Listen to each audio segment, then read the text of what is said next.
Bonjour à tous, il est 14 heures. Nous nous sommes donné rendez-vous pour cet autre échange au sujet du stade ou du complexe sportif d'Olembe, dont nous nous donnons quelques minutes pour que un certain nombre d'entre vous nous rejoignent dans ce que d'autres appellent des meetings.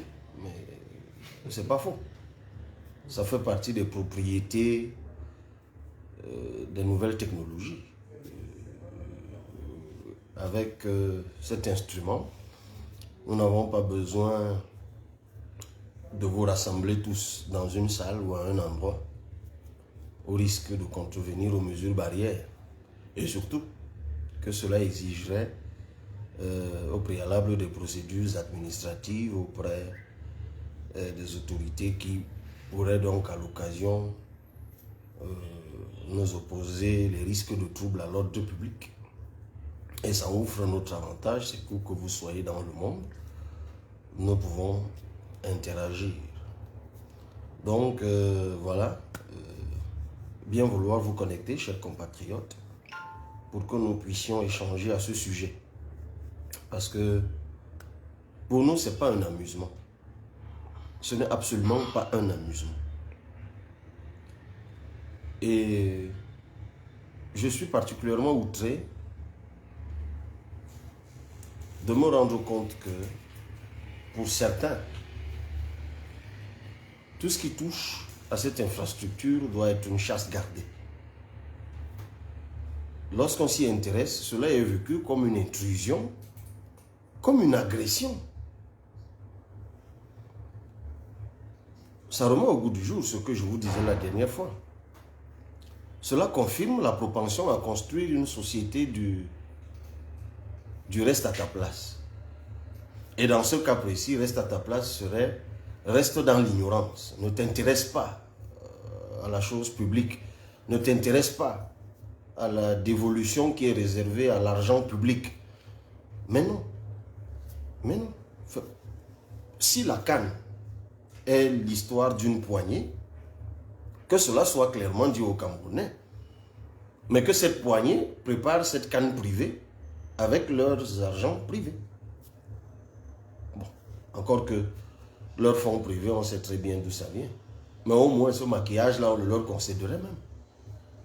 Mais tant que la CAN engage les Camerounais, tant que le stade qui doit abriter, ou l'un des stades, l'un des ouvrages réalisés pour abriter cette CAN est fait par, ou l'un, ou sont faits par l'argent, ou grâce, ou avec l'argent public, on me concédera à moi, qui suis un élu, un député qui, selon les stipulations de la Constitution, est l'élu de tous les Camerounais.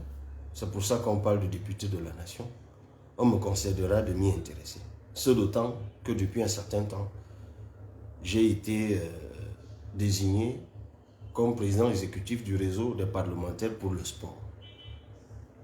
Évidemment, les réseaux parlementaires ne sont pas des commissions spécialisées comme les 9 qui sont prévues par le règlement intérieur. Hier encore, j'étais interpellé par un compatriote dans une librairie où je suis allé acheter un ouvrage. Je me demandais au juste quelle est la base juridique des réseaux parlementaires. On en reparlera une autre fois, mais la vérité, c'est une base juridique qui est quelque peu floue parce que justement, il y a des modalités qui sont prévues à l'Assemblée nationale pour exercer le contrôle de l'action gouvernementale, notamment les questions écrites, les questions orales, les commissions d'enquête parlementaire, cette dernière étant en réalité dans le même régime que les lois, globalement. Mais il se passe que justement, parce que les mécanismes traditionnels de contrôle de l'action gouvernementale, auxquels on peut même ajouter effectivement les rapporteurs spéciaux qui ont été créés par la loi portant régime financier de l'État de 2007, mais je crois révisée en 2016. Donc, lorsque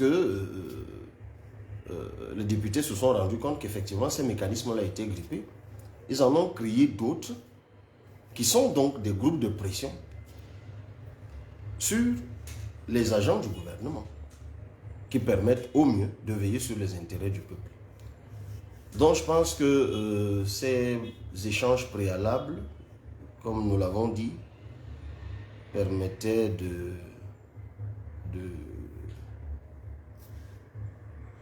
une sorte de mise en bouche de cet échange qui ne va pas durer outre mesure.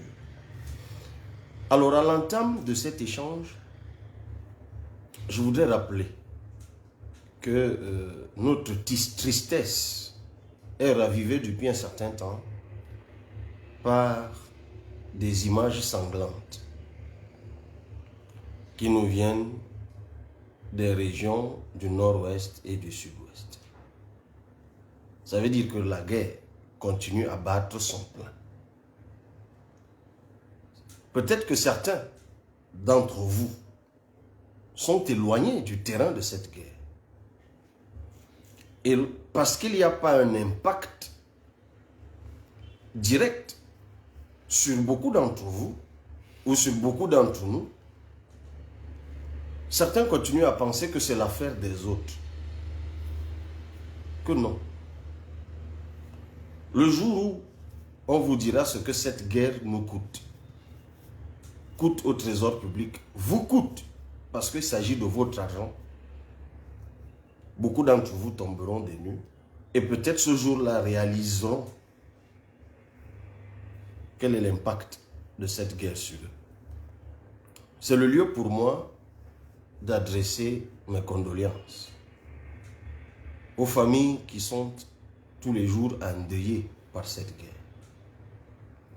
C'est également l'occasion pour moi de dire mes encouragements à ces compatriotes qui sont mobilisés dans le cadre des forces de défense, qui, et c'est ça la loi militaire, sans qu'on ait demandé leur avis, doivent, et c'est l'engagement qu'ils ont pris, y aller sur le fondement des instructions qui leur sont données. Je parle de cette séquence avec nuance parce que moi je ne suis pas de ceux qui parlent de la crise anglophone, entre guillemets, sur le fondement uniquement de ce qu'ils lisent ou entendent ou voient de loin. Moi j'y suis allé. Je le rappellerai toujours. J'ai pris sur moi d'y aller pendant qu'il y avait la guerre. Et je suis allé dans une localité qui jusqu'aujourd'hui est complètement exsangue. La ville de Bati. Où déjà à l'époque quand j'y étais, il n'y avait pas 2 chats qu'on pouvait croiser au centre-ville. Et je l'ai toujours dit, lorsque vous avez vécu ça comme moi, vous savez de quoi vous parlez. Parce que lorsque vous êtes contraint de vous coucher à même le sol, et que ça tire là derrière, et que vous vous dites, mais c'est presque ce que je vois dans les films qui est en train de m'arriver, et que vous voyez des gens qui pleurent à côté de vous, parce qu'ils se disent que leur dernière heure est arrivée. Quand vous repartez de là, vous ne parlez plus de ça avec légèreté. Vous êtes compatissant. Vous êtes retourné. Vous saisissez mieux l'état d'esprit de ceux qui entre eux ils sont obligés d'y aller. Vous comprenez mieux les populations qui endurent cela. Et c'est pour cela que je ne cesserai jamais de dire que si seulement les résolutions qui étaient sorties du grand dialogue national avaient été suivies des faits, on est tous d'accord que ce grand dialogue national aurait pu être organisé dans de meilleures conditions. En son temps, je l'ai dit, avant et pendant. Et je me souviens encore que quelques jours avant le commencement de ce grand dialogue national, j'avais demandé, et en cela j'ai écrit au président de la République, donnant écho à ces leaders anglophones qui d'ailleurs jusqu'aujourd'hui sont en prison. Je pense notamment à Mancho Bibixi et à Ngalim Félix. Ces deux-là, parce qu'on dira tout ce qu'on voudra, voilà les acteurs sur la base des agissements de qui cette crise s'est véritablement exacerbée. Ils ont écrit, ils ont dit qu'ils se disposaient à participer à ces échanges. On ne leur en a pas donné la possibilité. Parce que je veux même que certaines personnes qui n'y étaient pas se plaignent de ne pas y avoir été ou de ne pas y avoir été invité. Mais écoutez, il y a plein de gens qui, même s'ils y avaient été, n'auraient été qu'objet de décoration. Il y a des gens dont l'absence a été particulièrement un manquement. Et ces gens-là, je peux en citer ces deux-là, Mancho Bibixi et Ngalim Félix. Nonobstant cela, il y en a d'autres qui y étaient. Agbo Bala y était. John Frunzi y était. Samuel Munzu y était. Je vous cite là des figures anglophones. Docteur Mba y était.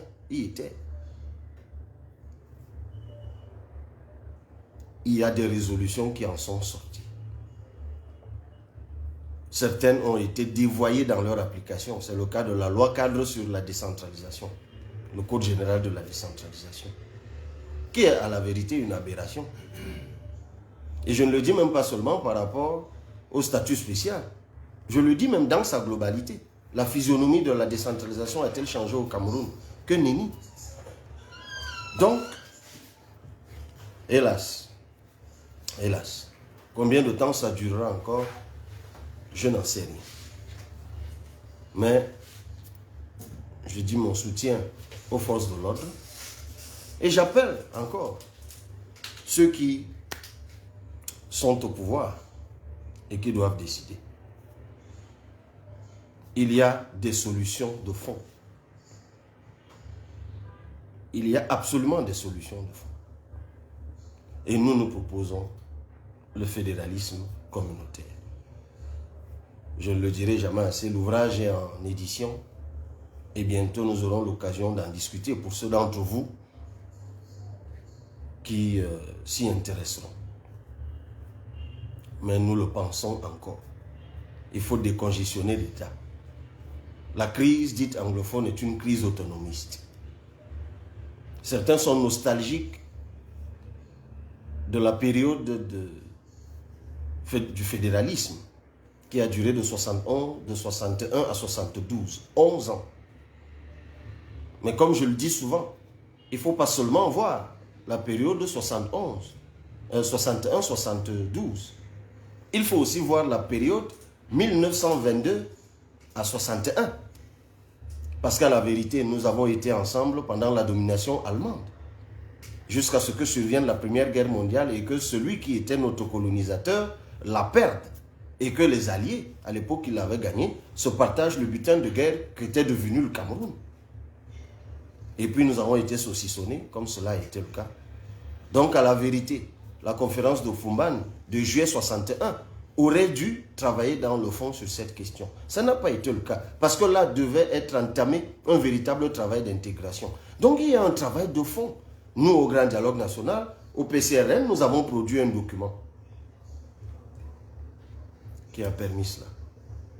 Donc, j'ai dû faire cette digression d'entame pour coller à l'actualité sanglante qui continue à tenir notre pays en tenaille. Même si, je le dis, certains d'entre vous sont hors de portée, du moins c'est ce qu'ils croient, mais d'une façon ou d'une autre, ils sont concernés. Venons-en maintenant à la situation de Lembe. Et je le disais d'entame, je vais être péremptoire.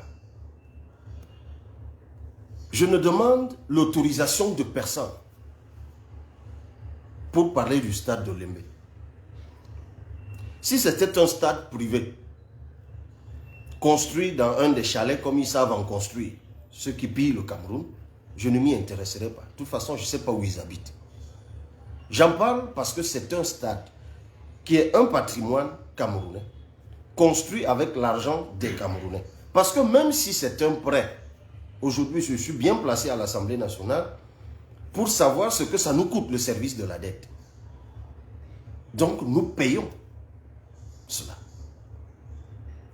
Ces centaines de milliards, là, nous devons les payer. Et parce que j'y suis allé, interpellé par un compatriote, Ernest Yéné pour ne pas le citer, il a fallu que le gouvernement fasse une sortie par un de ses agents. sais pas qui l'a mandaté. Je crois qu'il est en service dans un des ministères concernés. Il a fallu qu'il fasse une sortie, jouer pour faire l'intéressant. Je ne reviendrai pas sur les formules discourtoises, méprisantes, condescendantes, dont ils savent avoir le secret. Je ne vais pas lui rappeler qui je suis aux yeux du peuple, par la volonté du peuple. Je ne vais pas lui rappeler quel est le mandat que j'exerce par la volonté du peuple. Je présume qu'il le sait, parce que s'il peut écrire de belles phrases, je présume qu'il y a encore certains de ces neurones qui sont bien placés. Donc, j'ai estimé, sur le fondement de cette sortie du gouvernement, qu'il fallait donner des précisions. La première, c'est qu'au moment, entre le moment où je vous ai parlé et maintenant, ils ont signé le chèque de 21 milliards. Ils ont signé le chèque de 21 milliards au profit de l'entreprise canadienne qui est adjudicataire de ce marché depuis le départ de Pichini, c'est-à-dire depuis janvier 2020.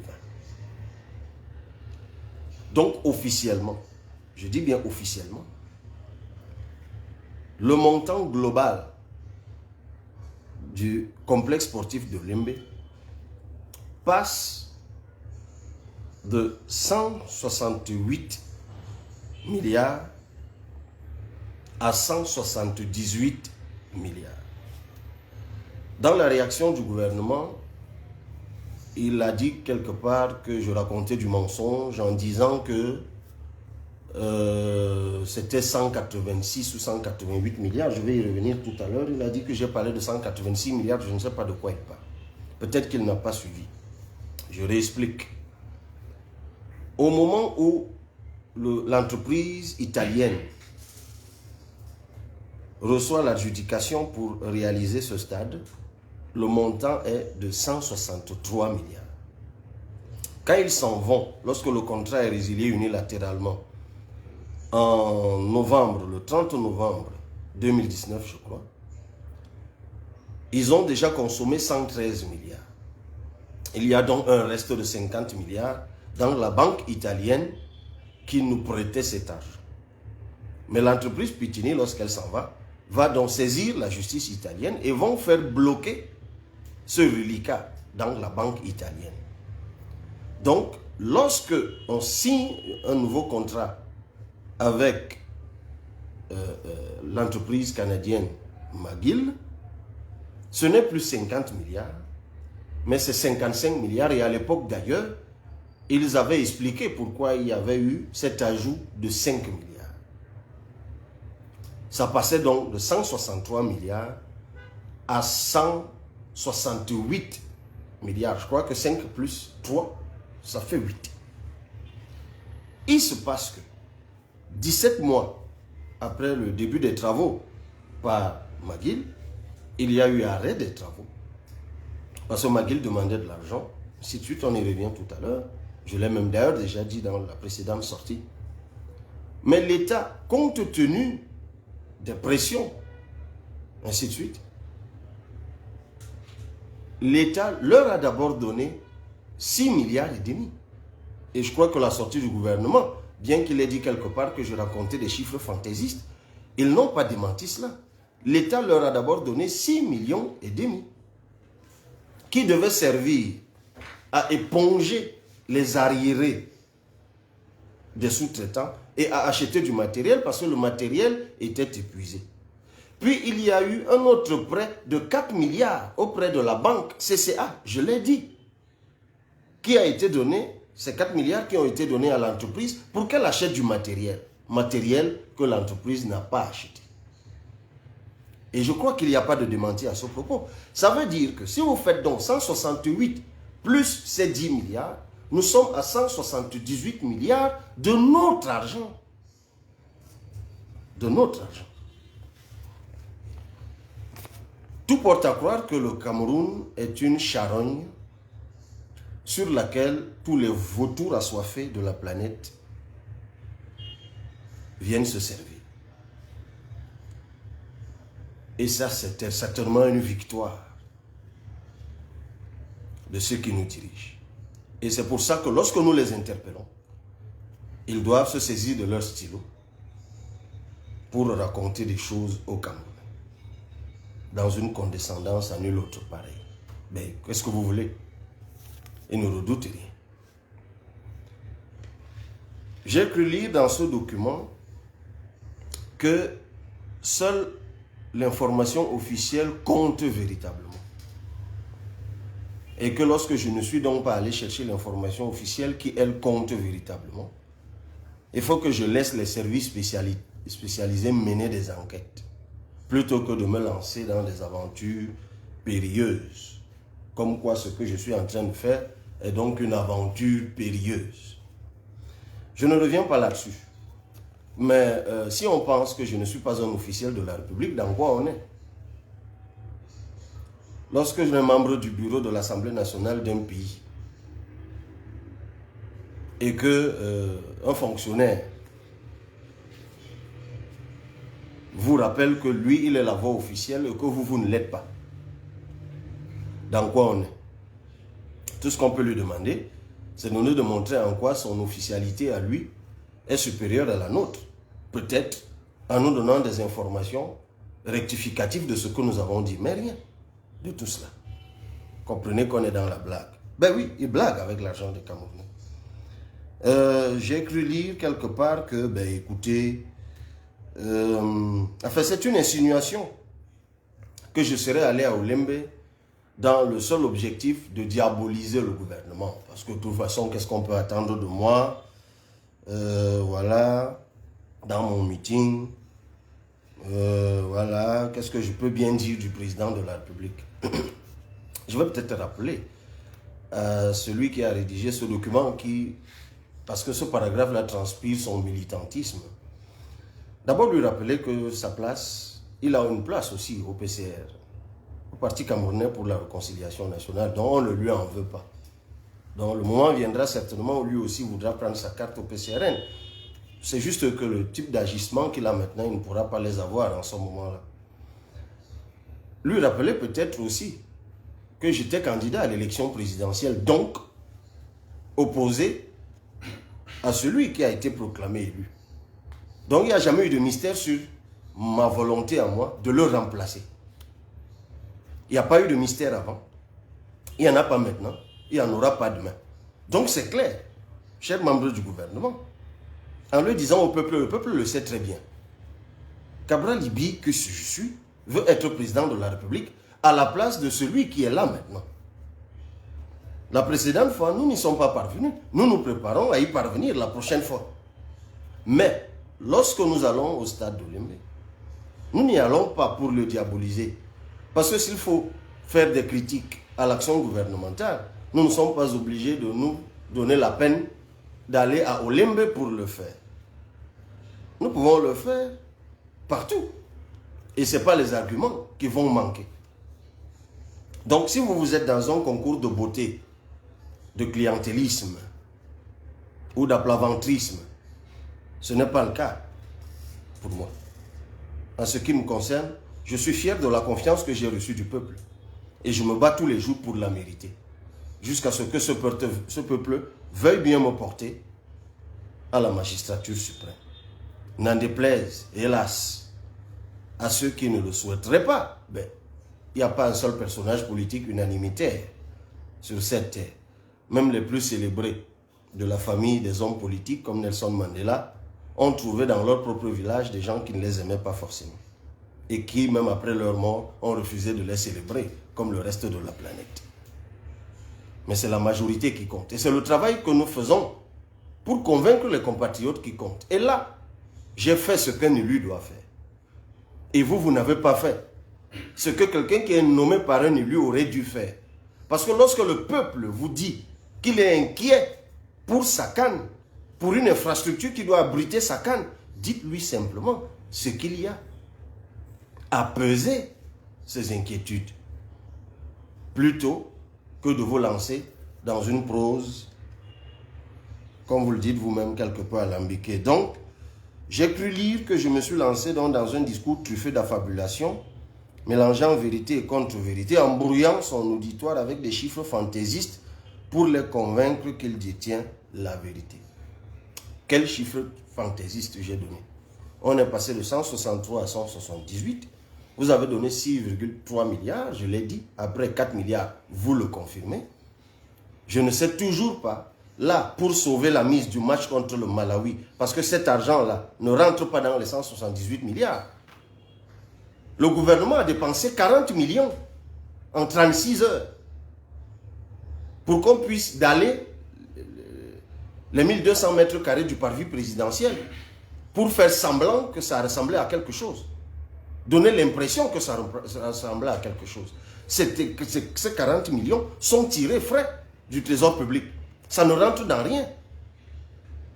Et même si on se rappelle de l'époque Piccini, il y a eu des tirages comme ça qui ne rentraient toujours pas dans le projet. C'est pour ça que certaines personnes vont même jusqu'à dire que cette affaire a déjà ou va coûter 200 milliards, plus de 200 milliards. Vous vous amusez avec l'argent des Camerounais et on ne doit pas vous le dire. Lorsque c'est dit, parce que vous avez une petite boîte de mystique là-bas où apparemment les informations qui se trouvent sont je ne sais trop quoi, c'est quoi, des informations nucléaires, je sais rien. C'est ridicule tout simplement. Ben, vous vous amusez avec les Camerounais, continuez. Alors il dit, oui monsieur le député, vous mentez quand vous dites à vos militants que la pose de la première pierre de construction du complexe d'Olembe a eu lieu il y a 10 ans. Dites-nous qui en était l'auteur, le président de la République, le premier ministre ou le ministre des Sports. Si oui, lequel? Je suis étonné que le gouvernement ne se reconnaisse plus lui-même. Dans un programme qui a été un de ses, je ne sais comment le dire, un de ses fleurons, le PENDIS, le Programme national de développement des infrastructures sportives, date de 2009. Le ministre s'appelait Augustin Edouard. C'est même probablement l'un des ministres. Et avec le recul qu'on a aujourd'hui, on peut penser que lui, il avait une vision. Le ministre Augustin Edouard.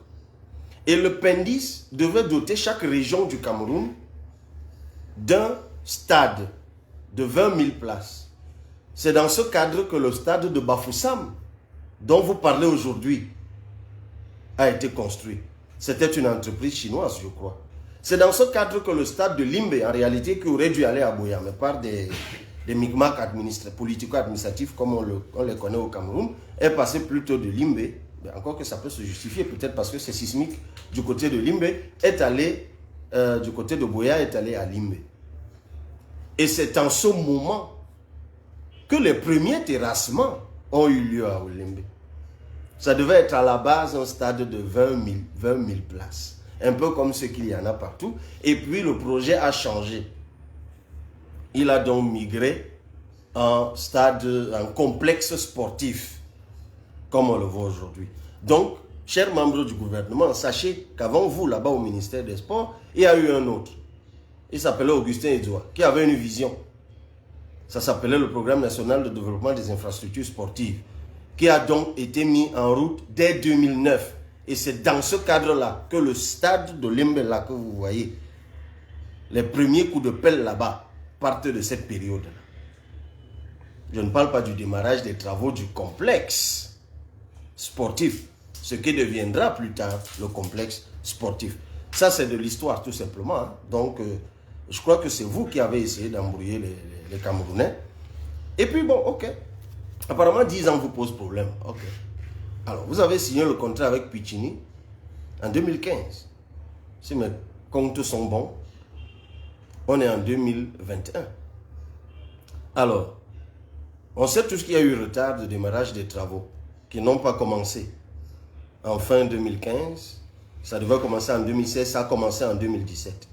Mais en fait, il y a deux complexes dont les travaux ont commencé en 2017.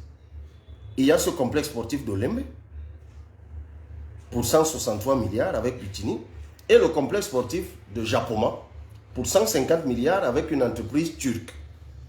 Ça devait être livré en 2018 à Douala, qu'on le veuille ou non. Le complexe n'est pas achevé d'ailleurs même à Douala, il faut le préciser. Parce qu'au-delà du stade dans lequel les matchs se jouent, il faut savoir qu'il y a beaucoup d'autres choses qu'il y a autour. Même à Douala, ce n'est toujours pas achevé complètement. des piscines, des gymnases, tout ça, c'est toujours pas achevé. Et c'est dans le package de 150 milliards. Et j'espère qu'on en parle encore. Ça fait 6 ans. Où est-ce qu'on en est? C'est tout ce qu'on vous demande, monsieur. Faites votre job et donnez ce stade au Camerounais. Parce qu'on peut ouvrir, si vous voulez, le débat d'argent. Mais, et vous voyez, là encore, je vais vous étonner. Moi, je n'ai jamais critiqué le stade de Lembe pour son montant. J'ai juste dit que c'était inopportun. Au regard des problèmes que connaissent les Camerounais, on aurait même pu se passer de cela. Mais vous y êtes allé, on vous le concède. Parce que des stades de 60 000 places, qui coûtent 3 fois moins, on en connaît. Et Bimpe à Abidjan en Côte d'Ivoire, c'est 60 000 places pour 50 milliards. Le stade de Radès en Tunisie, c'est 60 000 places pour 49 milliards. C'est sûr. Mais comparaison ne peut pas être raison. Parce que là-bas, il s'agit simplement des stades. Alors qu'ici, il s'agit d'un complexe sportif. Je vais peut-être rappeler aussi aux Camerounais quelles sont les composantes de ce complexe sportif. Parce que c'est bien de le rappeler de temps en temps. Un stade de 60 000 places avec piste d'athlétisme. Et je fais un petit arrêt là-dessus. Nous venons de perdre l'organisation des championnats d'athlétisme de 2022 qui sont allés à l'île Maurice. Parce que nous allons les organiser en 2024. Mais j'espère que vous savez que la raison principale pour laquelle ça va à l'île Maurice, c'est que nous n'avons pas de tartan sur la piste d'athlétisme. Alors le tartan, depuis les Jeux Olympiques du Mexique, c'est là que ce nom est né, est le revêtement synthétique qu'il y a sur la piste d'athlétisme. Avant, c'était de la cendre volcanique. Ce revêtement, ça s'appelle donc tartan. Et ça devrait être mis là depuis le 10 juillet, selon d'ailleurs le programme qui a été donné récemment par l'entreprise adjudicataire. Depuis le 10 août. Je me suis trompé. Depuis le 10 août. Ça n'a pas été fait. Il y a 2 terrains d'entraînement. Ils sont achevés et nous l'avons dit. Il y a un complexe de 3 salles de cinéma. J'y étais. Ça n'a pas vu le jour. Et il y a un hôtel, c'était d'abord un hôtel de 5 étoiles de 70 chambres, avec 3 salles de réunion de 250 places chacune. Il y a un centre commercial. J'ai vu la structure de ce centre commercial. Il y a même des espaces qui sont déjà carrelés. Un musée pour le sport. Un palais omnisport de 1000 places. Une piscine olympique de 2000 places. 6 terrains de tennis. Un club house. 4 terrains extérieurs de volley et de basket et un parking. Alors, je veux bien qu'on doive construire tout ceci avec 178 milliards. Mais si seulement l'infrastructure principale va consommer 113 Pichini, 11 McGill, plus ça fait 124, plus les 21, le chèque qu'on vient de signer, on est à 155. Alors, si seulement pour construire le stade principal là, parce que les 2 stades d'entraînement sont terminés, donc les 3 blocs là, on a consommé 155 milliards sur 178. Il me semble qu'il ne reste qu'une trentaine. Et c'est avec cette trentaine qu'on veut me convaincre qu'on va construire le cinéma, l'hôtel, le centre commercial, le musée, le palais des sports, la piscine, les terrains extérieurs. Je rappelle, pour y être allé l'autre jour, que ce côté-là est complètement abandonné. Là-bas, il y a des conteneurs, des engins, des herbes, des arbustes. Ça ne donne même pas l'impression qu'on va construire tout ceci là-bas. Avec les 30 milliards restants, écoutez, vous pouvez nous raconter ce que vous voulez. Attuber les Camerounais comme vous voulez. Mais ne nous prenez quand même pas pour des idiots. Ne nous prenez pas pour des idiots. Je l'ai dit tout à l'heure. Vous avez fait du Cameroun une charogne. Appelez vos amis vautours de toute la planète. Faites comme vous voulez. Moi, je dis simplement au peuple camerounais, j'espère qu'un jour, vous aussi, vous ferez ce que vous devez faire. Je ne sais même plus où j'en étais. C'était à 10 ans. Voilà, il parlait de 186. Alors, il dit que je mens lorsque je dis que l'entreprise McGill avait des moyens de construire ce stade en fonds propres, quitte à être payé après. C'est faux. Et puis, la vérité. Et là, d'ailleurs, il se constitue en défenseur de McGill en nous rappelant que c'est une société fondée en 1948 au Canada. Oui, c'est bien. Peut-être qu'un jour, on nous révélera que vous êtes actionnaire là-bas. Parce que ça commence toujours comme ça. On vous dit qu'il y a un individu qui est chez vous, qui prend l'argent de vos compatriotes, qui s'amuse. Pendant qu'on attend une canne, ils partent en vacances. Vous venez nous écrire un texte pour nous rappeler que non, ils ont le droit de... Enfin, ils sont très puissants, ils sont là depuis 48. Continuez, je note qu'ils sont là. C'est une entreprise quand même qui est née un an avant mon père, 48. Parce que le mien, il est né en 49. Donc, je comprends. Je comprends tout à fait. Méfiez-vous. Cette entreprise, lorsqu'elle est arrivée, n'a rien amené. Ça ne veut pas dire que nous disons que cette entreprise n'a rien. Mais nous disons les faits. Cette entreprise contre laquelle nous n'avons rien est arrivée au Cameroun et a travaillé pendant 17 mois avec le matériel qu'avait laissé Pichini. On est d'accord. Vous confirmez donc vous-même ce que je dis. D'ailleurs, il rappelle dans le texte plus tard que Pichini, le matériel en question était acheté par l'État du Cameroun. On est d'accord. Mais ça confirme donc que ils vont consommer 55 milliards en ayant travaillé 17 mois avec un matériel qui avait déjà été acheté. C'est important de le préciser. Absolument important. Donc, ils ont consommé. Et les problèmes ont commencé lorsque le matériel acheté, le matériel qu'ils ont trouvé, le matériel de Pichini, a été épuisé. C'est là que les problèmes ont commencé. Et vous leur avez donné 11 milliards pour qu'ils achètent le matériel. Rien, même pas un stylo. Bon, on nous dit, encore que je ne suis pas sûr que les stylos, ça serve pour construire des stades. Mais on nous dit qu'il y a des fournisseurs à payer, il y a... Mais écoutez, il y a autre chose. Comme ça ne vient pas de vous, l'information n'est pas officielle. Sachez que je sais, monsieur, que l'entreprise McGill a signé un contrat d'exonération totale. Je dis bien contrat d'exonération totale. Je rappelle que McGill, c'est l'entreprise qui a construit, qui a refait le stade de Bepanda. Et c'est l'entreprise qui a gagné le marché de la pénétrante Est de Douala, qui doit s'arrêter là, à Japoma justement. Et que j'espère que les gens savent que lorsque le contrat des Chinois a été résilié, ils ont tenu le même discours, que nous avons le moyen d'achever. Et tous ceux qui vont à Douala éprouvent le même doute que j'éprouve. Qu'on n'est pas sûr que cette pénétrante-là qui est à l'entrée de Douala sera achevée avant la canne qui commence en janvier. Cette entreprise a un contrat d'exonération. Alors dites-moi, lorsqu'ils ont perçu 11 milliards, ils n'ont pas acheté de matériel, n'ont pas apuré les paiements des sous-traitants. Vous me dites que l'argent qu'on leur a donné ne servait pas à solder les dettes des sous-traitants. Vous êtes de quel côté, MINSEP? Vous êtes de quel côté? Du côté de vos compatriotes qui ont ces entreprises-là, qui travaillent, grâce à qui nous devons même le peu que nous avons là. Vous dites non, il ne fallait pas les payer. Vous cautionnez la gabégie.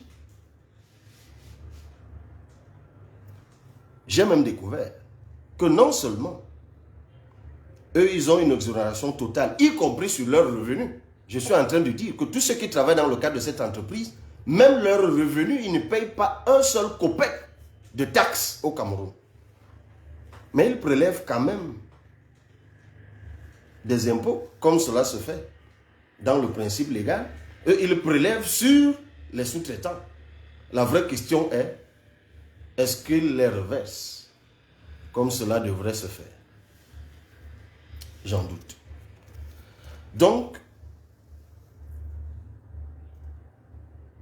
c'est le lieu de rappeler, mais ça on reviendra, de rappeler que ce sont les Camerounais qui sont en train de se battre là. Et que c'est même un problème général, mais ça on y reviendra pendant la session budgétaire. Parce que Je vais d'ailleurs prendre attache avec, ça s'appelle, je crois, la bourse de la sous-traitance. Toutes ces entreprises qui sont utilisées par les grosses boîtes qui viennent ici, qui, elles, en réalité, réalisent, font le gros du gros œuvre, mais qui sont les parents pauvres de l'affaire. C'était important de le rappeler aussi. Alors, ah oui, la question des sous-traitants. Et moi, je continue à le dire, faisons confiance aux Camerounais, mais je le dirai à la fin tout à l'heure, je reviendrai là-dessus. Alors, qu'est-ce que j'ai encore lu là? Alors, que je dis à mes militants que le gouvernement est divisé au sujet de 21 milliards. Mais je le répète. Le gouvernement est ou était divisé sur les 21 milliards. Et je suis étonné que ça vienne du MINSEP. Je suis vraiment étonné que ça vienne du MINSEP. J'esquisse même un sourire que cela vienne du MINSEP. Parce que je sais très bien du quel côté du gouvernement on était opposé à ce que ces 21 milliards soient donnés à Magui. Et ceux qui s'y opposaient avaient raison. Avaient raison de dire, on leur a donné 11 milliards. On ne peut pas faire passer ces 11 milliards par perte et profit. Il faut les récupérer puisqu'en plus on a pris 4 milliards à la banque CCA. Et on leur a donné cet argent pour qu'ils payent les sous-traitants et pour qu'ils payent le matériel. Ils n'ont pas soldé les sous-traitants, ils n'ont pas acheté le matériel. On ne peut pas faire comme si on ne leur a pas donné de l'argent. Oui, c'est vrai, il le dit quelque part que oui, quand Magui a commencé en début 2020, il devait travailler en fonds propres pendant 3 mois en attendant que le Cameroun trouve de l'argent. Et on peut comprendre que le Cameroun ayant tardé à trouver de l'argent, notamment cet argent qui nous a donné par Standard Chartered Bank, que 17 mois plus tard, ils ont arrêté de travailler. D'accord. Sauf que, on est en lieu de demander le travail en fonds propres de 3 mois là. Parce que Pichini, en partant, avait déjà laissé la structure de ce stade. Ils en ont travaillé en 3 mois, voire 17, avec le matériel laissé par Pichini, avec des sous-traitants qu'ils ont trouvés. Ils n'ont pas payé un copec à un sous-traitant. Ils n'ont pas acheté un matériel. On leur a donné 11 milliards. Les défendre, c'est plus criminel que ce qui est fait au Cameroun. Continuez. Donc, vous étiez et vous êtes d'ailleurs toujours divisés. Mais évidemment, comme c'est le peuple que vous méprisez, pourtant ce peuple est de votre côté sur cette question. Le peuple est de votre côté. Mais bon, quand je n'en sais pas plus, je ne peux pas dire que je le sais. Donc, je n'en sais pas plus. Pourquoi vous êtes divisés? Est-ce qu'il y en a parmi vous qui sont actionnaires dans quoi? J'en sais rien. Et je ne veux même pas savoir. Pour tout vous dire, je m'en fiche éperdument. Tout ce que nous vous demandons, c'est le stade. Embrouillez-vous comme vous en avez l'habitude, mais donnez-nous le stade. C'est tout ce qu'on vous demande. Alors, il y a quelque chose de buesque que j'ai lu. Si depuis le début du chantier en janvier 2020, Olembe a eu des problèmes, notamment de financement, c'est parce que de nombreux Camerounais n'aiment plus leur pays. Ils ont mis des obstacles, aussi bien localement qu'à l'étranger, pour faire échouer ce projet. Olembe est devenu un champ de guerre politique et c'est pour cette raison que vous y êtes allé. Bon, je trouve que c'est tout simplement risible. La CAN, c'est en 2019. C'est tout simplement risible. Donc, c'était déjà... La CAN aurait dû avoir lieu en 2019. Donc, s'il y a eu un champ de bataille politique là-bas, c'est entre vous. Le peuple n'y est pour rien. C'est entre vous. Donc, si vous nous dites aujourd'hui qu'il y a des Camerounais, apparemment, je ne sais par quel mécanisme, ils font que Pichini est parti, parce que je crois que c'est Pichini qui a bloqué les 50 milliards restants. Bon, peut-être vous êtes des supermen, vous avez quand même pu trouver les 55 milliards. Bon, là encore, vous devez des explications aux Camerounais. Et comme vous-même, vous nous l'avez dit, nous attendons... là, je ne vais jamais oublier cette phrase. Hein. D'ailleurs, ça va faire l'objet d'une question orale et même écrite.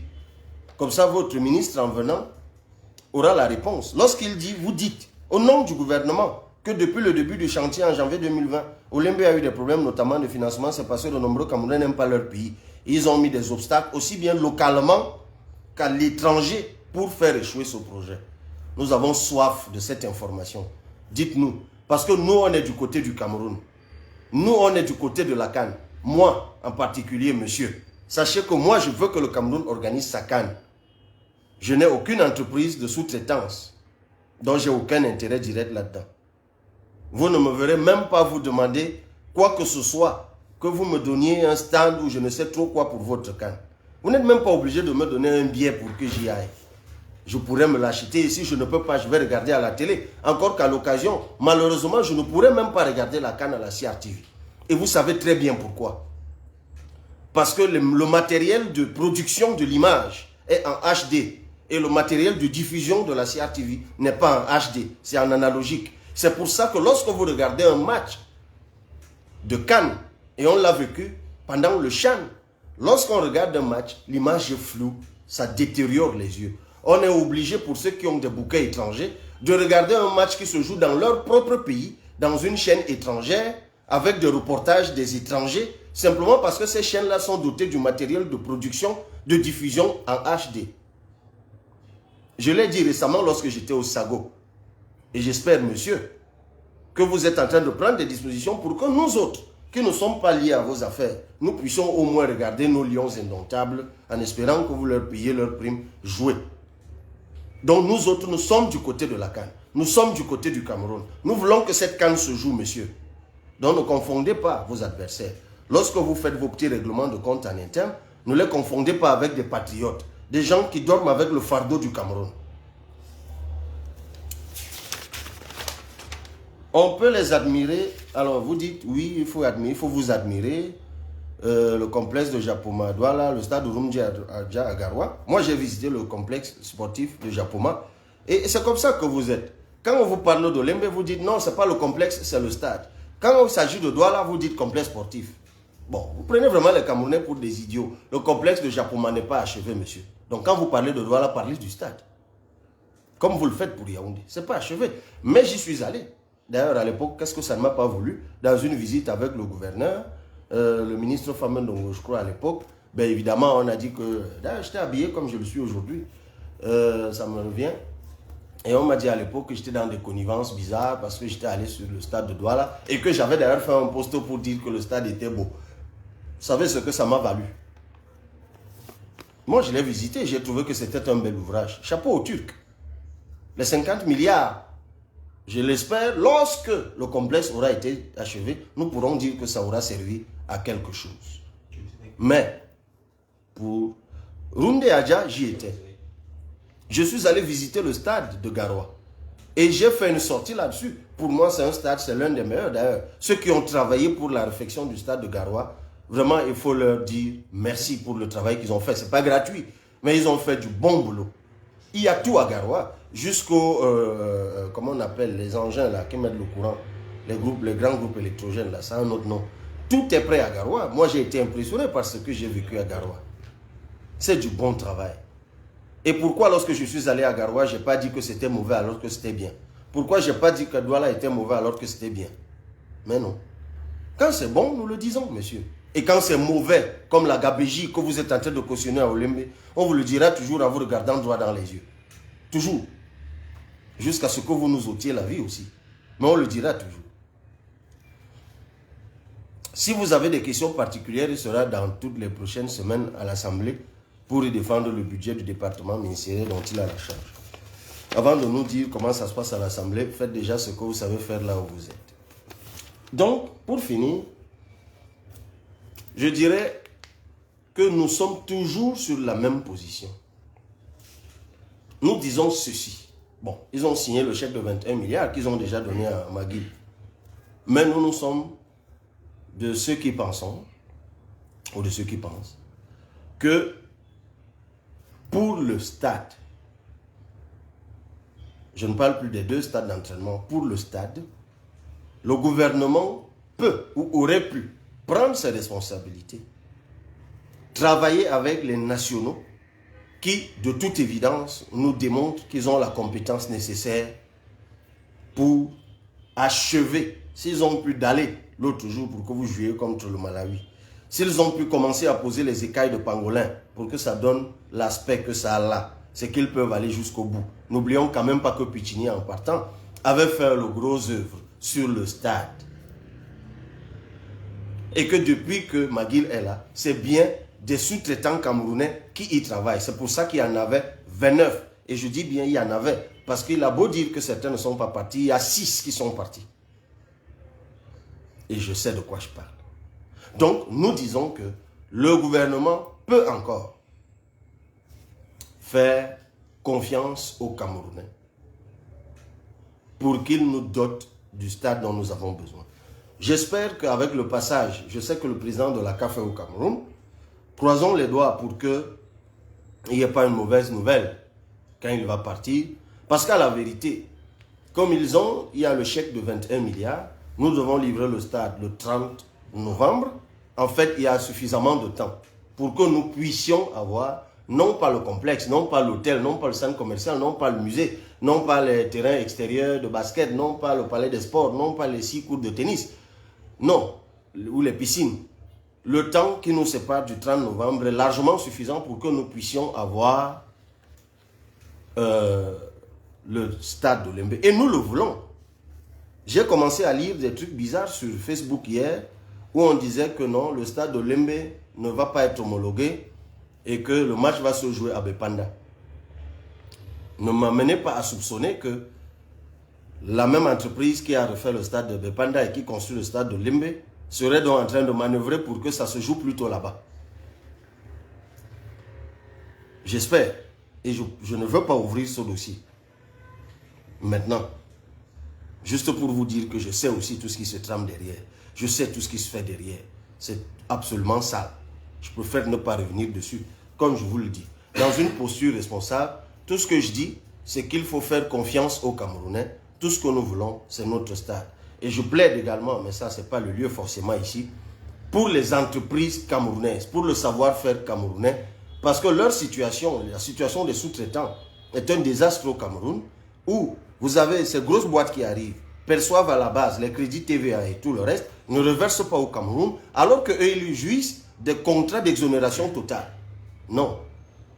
Plus les délais de paiement qui sont longs. Oui, c'est la loi, c'est 99 jours. Mais qu'est-ce qui explique? Parce que c'est l'un des problèmes de Lembe lorsque je discutais l'autre jour. C'est qu'il y a des gens qui vous disent on a même un problème de confiance aujourd'hui. Parce que si on a travaillé avec ces gens, d'abord pendant 17 mois, on leur a donné 11 milliards pour qu'ils nous payent. Ils ne l'ont pas fait.